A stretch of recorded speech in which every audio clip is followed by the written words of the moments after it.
So yun mga kanobi, welcome back sa ating YouTube channel, Paco Mabi Vlogs po. Yan. Long time no see mga kanobi. Kamusta kayo? Medyo matagal-tagal na naman tayong hindi nakapag-upload ng ating videos, no? So ngayong hapon ay magbibigay lang ako ng konting update dito sa ating mga alaga na. Yan. So unahin na natin dito mga kanobi sa ating flight cage. Yan.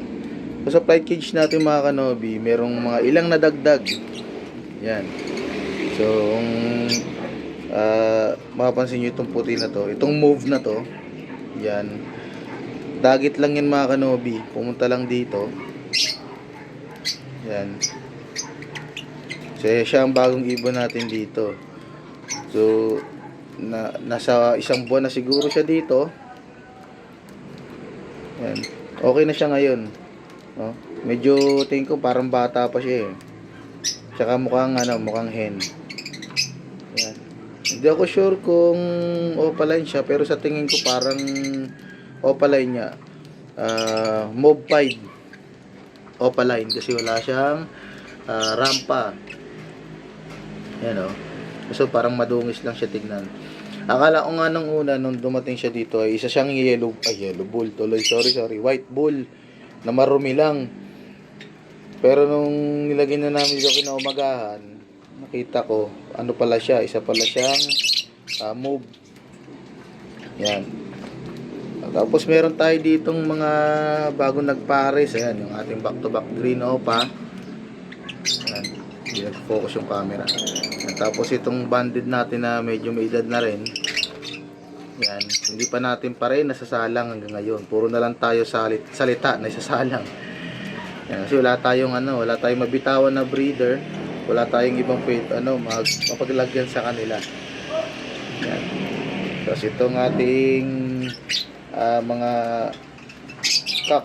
Karamihan kasi ng ibon natin dito mga kanobi sa flight ay naging kak naman. Nabuhusan naman tayo ng hen. Yan. Tapos dito mga kanobi, dito sa breeder natin sa taas. Yan yung ating mga Opa Pale Project. Yan. So kung matatandaan nyo mga kanobi, last vlog natin, no? Yung ako pa yung nagbablog, no?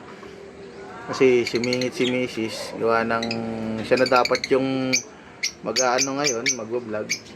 Kaso hindi rin niya kinaya, gawa ng marami rin talaga siyang ginagawa. Meron siyang binabantayan ng mga bata. So ako na lang din talaga. Yan. Tapos balik tayo dun sa ating mga breeders, no? Kung maalala nyo sa ating last video, nagsalang tayo ng ilang pirasong breeders. Nasa 7 yata yon. Yan, kaso sa kasamang palad walang mag-success. Hindi ako nasiyahan sa ginawa kong breeding setup. Kasi halos sa mga breeder na sinalang natin, ilan lang yung nagbuga. Yan, tulad na ito. Ang ating Project Opa Pale, wala pa rin itlog hanggang ngayon. So hindi ko alam kung mali ba ako ng ginawa, kung masyado kung napaaga yung ating paglalagay dito sa kanya sa may nest box, kasi parang wala silang balak mag-mate. Hindi ko pa nakikitaan kahit isang beses. Yan. Ito kasi sex link hen to. Yan. Yung green Newin. Tapos ito namang isa ay possible cock. Pares naman sila, kaso yun nga, wala pa ring progress, tsaka wala pa ring itlog. Kung mag-same hen man sila, siyempre kahit papaano magkakaroon niya ng mga egg dyan sa loob. So kahit isa wala talaga. So hintay-hintay lang tayo rito sa project na to, kasi gusto ko rin talaga makuha yung ating visual na Opa Pale. Yan, siya lang yung nag-iisang visual Opa Pale dito.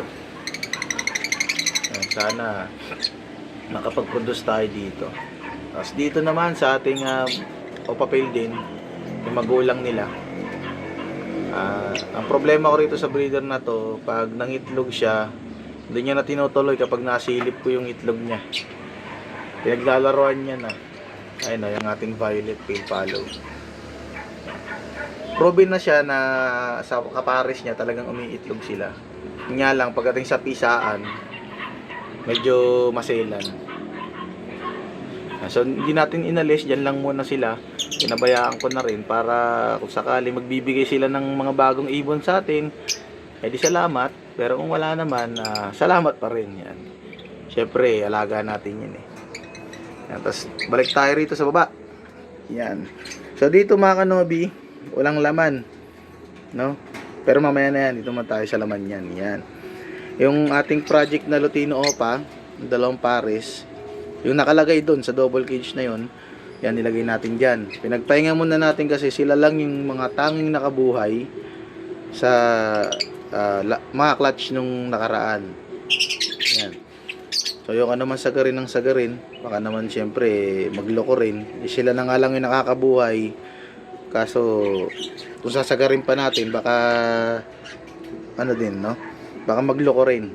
Yan. So pinagpahinga muna natin dito. Yan. Tapos nandito yung mga anak nila. Yan. Pare silang mga mga split ino. Ay, possible split ino. Pero meron tayo naging visual na Lutino Opa, no? Ito, yan. Nagkaroon tayo ng isang visual na Lutino Opa. So proven talaga yung breeder na yan.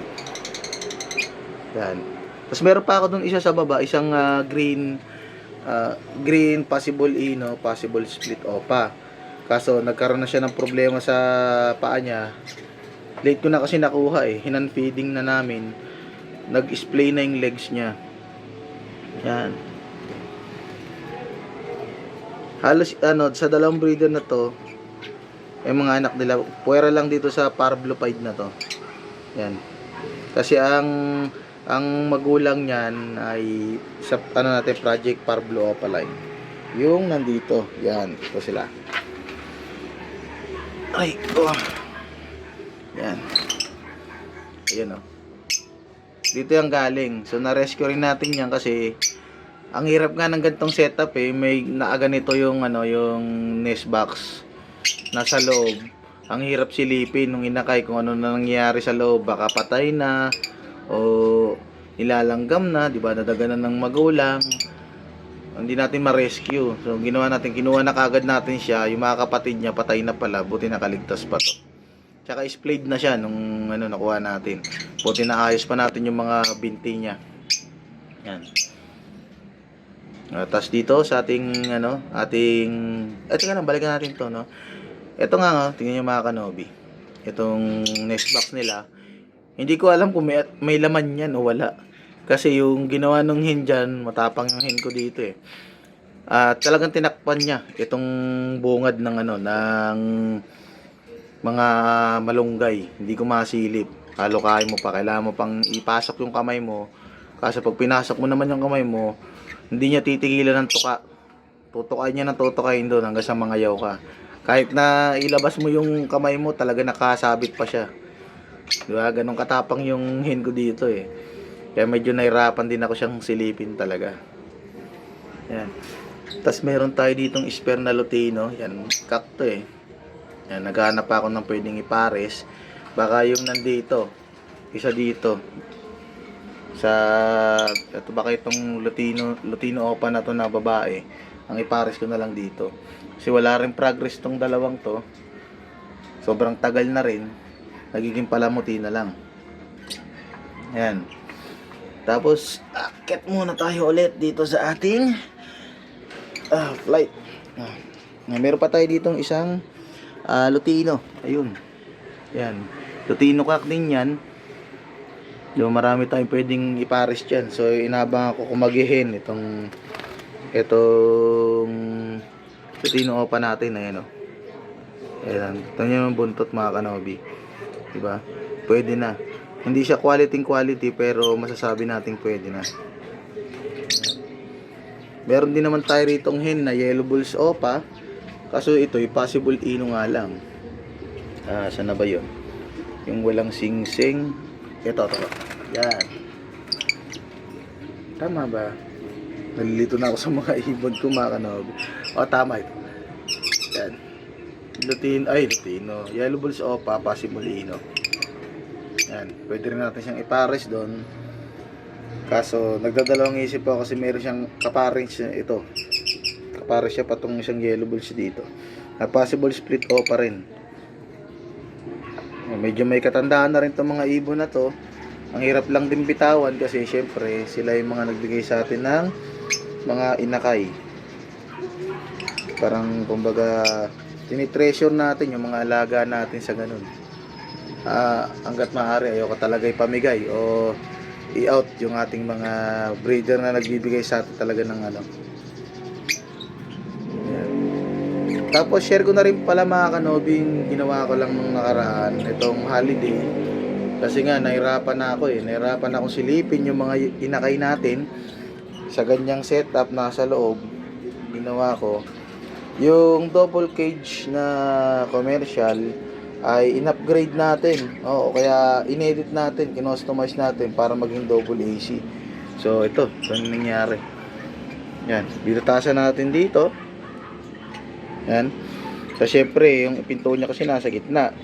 Inadjustan natin, tinapalan natin ng ano ba tawag dito? Wire mesh sa mga natin, tira-tira nating divider. Yan. Sinusog natin yung pintuan niya. So hindi man ganun kaganda pero pwede na kung tutusin, di ba? Na-address niya yung problema ko na masisilip ko na yung mga inakay ko. Ayan, di ba? Madali na siyang silipin niya yun. Di ba? Siyempre mahal din yung cage ng ng double AC. So hindi naman tayo nag-out ng ibon, hindi rin tayo kumikita sa kanila. Kaya kung ano meron tayo, anong mga pwede natin gamitin dito sa ating aviary, gamitin na lang natin. Yan. Ito rin sa kabila. Yan, medyo naging hassle lang tong kabila kasi iba yung tabas ng harapan niya. Nandito kasi yung parang pinaka bisagra niya. Pero nagawa naman din ng paraan. Yan. So susunod dito naman. Yan. Pag may oras ulit ako. Ito naman. Sa baba ang gagawin nating ganyan. So bago pa tong cage na to Wala pang ilang taon to. Tingnan nyo, wala pang sira. Talagang sinacrifice ko lang. Medyo kabado pa nga ako mga kanobi. Siyempre, hindi ko alam kung ano yung magiging outcome. Bubutaan natin, sisirain natin, babawasan natin. Baka hindi ko na maibalik. Pero sa awan ng Diyos, okay naman. Naibalik ko naman, naayos ko naman. Yan, pati yung mga pinto, yung lock ng pinto, nabalik natin ng maayos. Yan, smooth pa rin. Hindi sila makakatakas. Yan. So ang bala ko sana dito, bibiyakin ko yung itong mga project natin dito, mga proven breeder natin. Magkakasa ako ng mga panibago. O kaya itong mga ayaw na talagang umitlog, sila naman yung pagpapahingahin ko. Kukuha naman tayo dito, bigyan natin ng chance yung mga nandito. Baka sakaling nandito yung mga hinahanap kong pyesa. Nakakawa rin kasi medyo tumatanda na, wala pa rin silang mga inakay. Yan. So yun lang mga kanobi para sa hapong to. Nag-iisip pala ako mga kanobi kung dito sa ating sa ating mga ibon. Yan. Kapag medyo dumami na ulit sila, kasi sa ngayon hindi talaga ako nagpaparami pa. Pag dumami ulit sila, magpapamigay ulit tayo ng mga ibon. Yan kundi lang tayo minalas dito nung nakaraan, medyo marami na rin sana yung naipon ko. Makakapamigay tayo, tsaka makakapag-swap tayo ng ibang mutation, ibang kulay sa mga tropa nating mag-iibon. Kaso nga, inabot tayo ng ng malas, pero okay lang. Kasama talaga sa sa buhay ng mag-iibon. So, yun lang para sa hapong mga kanobi. Shoutout nga pala tayo muna. Napansin ko yung sa comment ni ating tropa na si Lomich TV. Sir Basti, yan. Shoutout sa'yo, sir. Tapos yung mga tropa natin dyan. Sila Sir Alex, Villachua TV. Yan, sila Ken Mini Aviary. Yung mga tropa nating mag-iibon. Yan, may mga YouTube channel din. Medyo madalang nga lang sila na mag-upload. Pero active pa rin naman sila sa sa pag-iibon. Yan. Medyo na busy rin sila. Gaya ko, tingnan nyo, hindi rin ako gano'n nakakapag-upload, pero sinisikap ko pa rin na maagawa ng content para ma-update din yung ating mga tropa dyan, no? Sa mga interesado pala sa ibon ko mga kanobi, no, comment lang kayo, no? Open ako for swap, no? For swap lang po.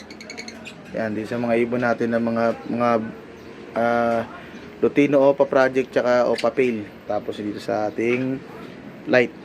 Yan. Open po ako for swap. Swap ng ibon or cages or accessories ng mga ng mga alaga nating ibon. Yan. Basta malapit lang, PM nyo lang ako. Mag-comment lang kayo. Ako na mag-reach out para sa inyo. Yan. So ilang para sa hapong ito mga kanobi, kung di ka pa na-subscribe sa ating YouTube channel, mag-subscribe ka na at pindutin mo na ang notification bell para lagi ka updated dito sa ating mga bagong videos na i-upload sa ating YouTube channel. Yun lang para sa hapong to, like, share, subscribe. Ingat mga kanobi.